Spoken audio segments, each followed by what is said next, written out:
अनिल देशमुख यांनी केलेल्या आरोपांवर भाजप आमदार समीर मेघे यांनी तीव्र टीका केली। मतदार यादीत नाव असलेल्या व्यक्तीने बाहेरगावी राहून मतदान करणे वैध असून देशमुखांचा मुद्दा आधारहीन असल्याचे मेघे म्हणाले। स्वतः देशमुख नागपुरात राहतात पण मतदान काटोलमध्ये करतात, मग ते बोगस मतदान करतात का असा सवाल त्यांनी उपस्थित केला। मेघे यांनी देशमुख पराभव टळत नसल्याने निवडणूक आयोगावर आरोप करत असल्याचे सांगितले। विकास आराखड्यावर खुल्या चर्चेचे आवाहन दिले।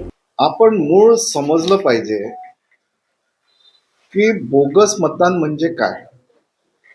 ज्याचं नाव वोटिंग लिस्ट मध्ये आहे आणि तो समजा बाहेर गावात राहतो आणि तो मतदान करायला येतो, तर हे बोगस मतदान आहे का, हा माझा पहिला प्रश्न। मग समजा ह्या प्रश्नाचं हो उत्तर असेल तर आदरणीय अनिल देशमुख साहेब ते माझे पितातुल्य आहेत, त्यांचे चिरंजीव सलीलजी ही नागपुरात राहतात, पण त्यांचं मतदान कुठे आहे? मला असं वाटतं काटोल मतदारसंघात आहे। मग ते स्वतः नागपुरात राहतात आणि त्यांचं मतदान तिकडे आहे, तर ही बोगस मतदान झालं का, असा प्रश्न मला आदरणीय देशमुख साहेबांना आहे। आणि आपण मूळ समजून घ्या की हिंगणा मतदारसंघ जो आहे याच्यामध्ये MIDC, मी वारंवार सांगितलं इथे MIDC आहे। MIDC मध्ये काम करणारे लोक काही दिवस येतात, काम करतात, काम जमलं भेटलं तर ठीक आहे, नाही तर ते परत आपल्या मूळ गावी जातात। आणि जेव्हा मतदानाची नोंदणी होते तेव्हा लोक इथं मतदान करतात। आता काही लोक वापस जातात, काही लोक तिथंच थांबतात, आणि हा सगळा वारंवार विषय विरोधकांचा आहे। मी आपल्याला सांगू इच्छितो की येणाऱ्या 21 तारखेला त्यांना आत्ताच पराभव दिसलाय आपला।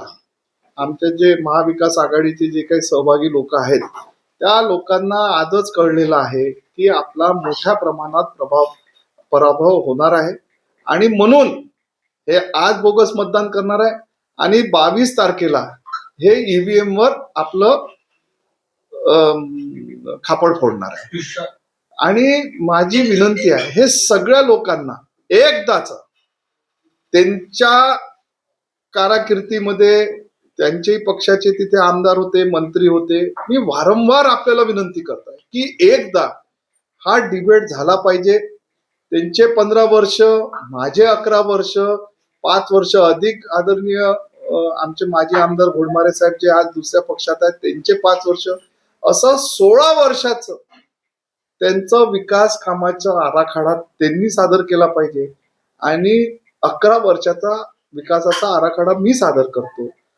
आपण सामान्य लोकांना जाऊन विचारा की 2014च्या नंतर मतदारसंघामध्ये विकास कामं मोठ्या प्रमाणात सुरू आहे की नाही आहे, आणि विकास कामावरच प्रभाव होऊन करोनाच्या काळामध्ये केलेले आम्ही जनसेवा, विकास कामं, अडीअडचणीमध्ये आम्ही धावून जाणारे लोक आहोत, आणि हे सगळं बघून लोक आम्हाला मतदान करतात।